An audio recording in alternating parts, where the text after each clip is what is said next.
கோடரியானது தன்னால் வெட்டுகிறவனுக்கு விரோதமாய் மேன்மை பாராட்டலாமோ? கோடரியானது தன்னால் வெட்டுகிறவனுக்கு விரோதமாய் மேன்மை பாராட்டலாமோ? வாளானது தன்னை கையாளுகிறவனுக்கு விரோதமாய் பெருமை பாராட்டலாமோ? பாராட்டினால் தடியானது தன்னை பிடித்தவனை விரட்டினாற் போலவும், கோலானது நான் மரக்கட்டை அல்ல என்று எழுப்பினாற் போலவும் இருக்குமே. அசீரியாவின் ராஜா தன் மனதில் பெருமையோடும் இருதயத்தில் இருமாப்போடும் இருக்கிறான். கர்த்தரோ தம்முடைய நீதியினால் அவனை நியாயம் தீர்க்கிறார். அவனுக்கு அழிவு நியமிக்கப்பட்டிருப்பதாக சொல்லுகிறார். அசீரியாவின் ராஜா வீணாகவே பெருமைப்பட்டுக் கொள்கிறான்.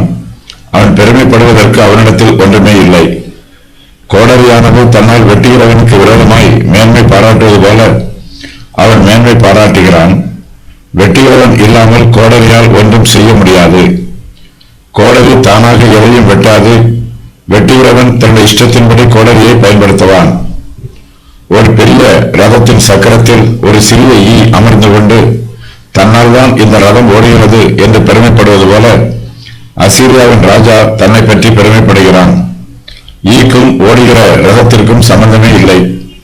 அதுபோலவே யூதருடைய அழிவுக்கும் அசீரியாவின் ராஜாவுக்கும் சம்பந்தம் எதுவும் இல்லை. கர்த்தர் அசீரியனை தம்முடைய கோபத்தின் கோலாக பயன்படுத்தினார்.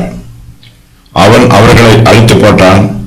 கர்த்தர் அவனை பயன்படுத்தவில்லை என்றால் கர்த்தருடைய ஜனத்திற்கு விரோதமாய் அவனால் ஒன்றும் செய்ய முடியாது. வாளானது தன்னை கையாடுகிறவனுக்கு விரோதமாய் பெருமை பாராட்டக்கூடாது. தன்னுடைய சுய முயற்சியினால் தான் மரமானது வெட்டப்பட்டு கீழே விழுந்தது என்று கோடரியும் சொல்லக்கூடாது, வாளும் சொல்லக்கூடாது. சனகரிப் தேவ தூஷணம் சொல்லுகிறான். மற்ற தேசங்களில் இருக்கிற விக்கிரகங்களைப் போல எருசலேமில் உள்ள தேவாலயத்தில் தேவனாகிய கர்த்தர் ஒரு விக்கிரகத்தைப் போல இருக்கிறார் என்று தூஷண வார்த்தைகளை பேசுகிறான். இவனுடைய ஆணவமான பேச்சுக்களினால் இவனுக்கு தண்டனை கிடைக்கும். கோடரியை பிடித்து வெட்டுகிறவர் அதை உறுதியாய் பிடித்துக் கொள்ள வேண்டும். கவனக்குறைவாக கோடரியை பயன்படுத்தினால் அது கை நழுவி வெட்டுகிறவனுடைய முகத்தை சேதப்படுத்திவிடும். அதுபோலவே இப்போது அசீரியாவின் ராஜாவாகிய சனகரிப் தன்னைத்தானே சேதப்படுத்திக் கொள்கிறான். கர்த்தர் அவனை தம்முடைய கோபத்தின் கோலாக பயன்படுத்தினார். அவனோ அந்த கோலால் தன்னைத்தானே அடித்துக் கொள்கிறான். இதனால் சனகரிப்புக்கு அழிவு வரும். மண்பாண்டம் செய்கிற குயவர் தன்னுடைய இஷ்டத்தின் பிரகாரம் மண்ணை பிசைந்து ஒரு பாத்திரத்தை பண்ணுகிறார். தன்னை இப்படித்தான் வணைய வேண்டும் என்று மண் சொல்லக்கூடாது. பாத்திரத்தின் மீது மண்ணுக்கு உரிமை இல்லை. அதுபோலவே கோலுக்கு தன்னை பயன்படுத்துகிறவர் மீதும் உரிமை இல்லை. கோல் மாத்திரமல்ல, எந்த ஆயுதங்களுக்குமே தன்னிச்சையாக எந்த உரிமையும் இல்லை. அந்த ஆயுதத்தை பயன்படுத்துகிறவருக்குத்தான் அதன் மீது உரிமை இருக்கிறது. கர்த்தர் தன்னுடைய கிருபையினால் மனுஷருக்கு ஐஸ்வர்யத்தையும் அதிகாரத்தையும் ஆரோக்கியத்தையும் கொடுத்திருக்கிறார். இவை தன்னுடைய சுய முயற்சியினாலும் சுய பலத்தினாலும் வந்தது என்று யாரும் நினைக்கக்கூடாது. இவற்றை தேவனுக்கு விரோதமாய் பயன்படுத்தி தேவனோடு யுத்தம் பண்ணவும் கூடாது. கோடரியானது மரத்தை வெட்டுவதற்கு பயன்படுத்தப்படுகிறது. இதனால் கோடரிக்கு ஒரு பெருமையும் வரப்போவதில்லை. அது தன்னை பற்றி பெருமையாய் நினைக்கவும் கூடாது. கோடரி மரத்தை வெட்டுகிறவனுக்கு விரோதமாய் பெருமைப்படுவது தடியானது தன்னை பிடித்தவனை மிரட்டினாற் போலவும், கோலானது நான் மரக்கட்டை அல்ல என்று எழுப்பினாற் போலவும் இருக்கும். கர்த்தர் சனகரிப்பை தம்முடைய கோபத்தின் கோலாக பயன்படுத்துகிறார்.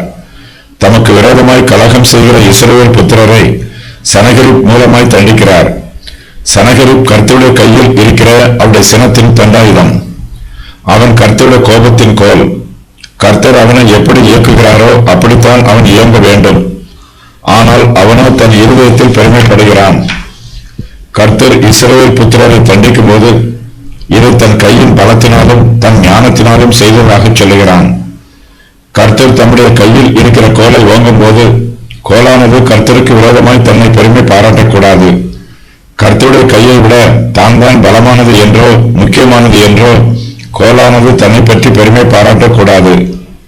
கர்த்தர் தம்முடைய கையை ஓங்கும் போது அவருடைய கையில் உள்ள கோலும் அவருடைய கையோடு உயர எழும்பும். கோலானது உயர எழும்பினாலும் அது மரக்கட்டையாகத்தான் இருக்கும். கர்த்தர் அசீரியாவின் ராஜாவை தம்முடைய கோபத்தின் கோலாக பயன்படுத்தினாலும் கர்த்தருக்கு முன்பாக அவன் மரக்கட்டையைப் போல பலனற்றவனாகவே இருப்பான். அசீரியன் கர்த்தரால் பயன்படுத்தப்படும் கருவி. யூதாவை தண்டிப்பதற்கு கர்த்தர் அசீரியனை பயன்படுத்துகிறார். ஆனால் அசீரியனோ தன்னை பயன்படுத்தும் கர்த்தருக்கு விரோதமாக தன்னைத்தானே பெருமைப்படுத்திக் கொள்கிறான்.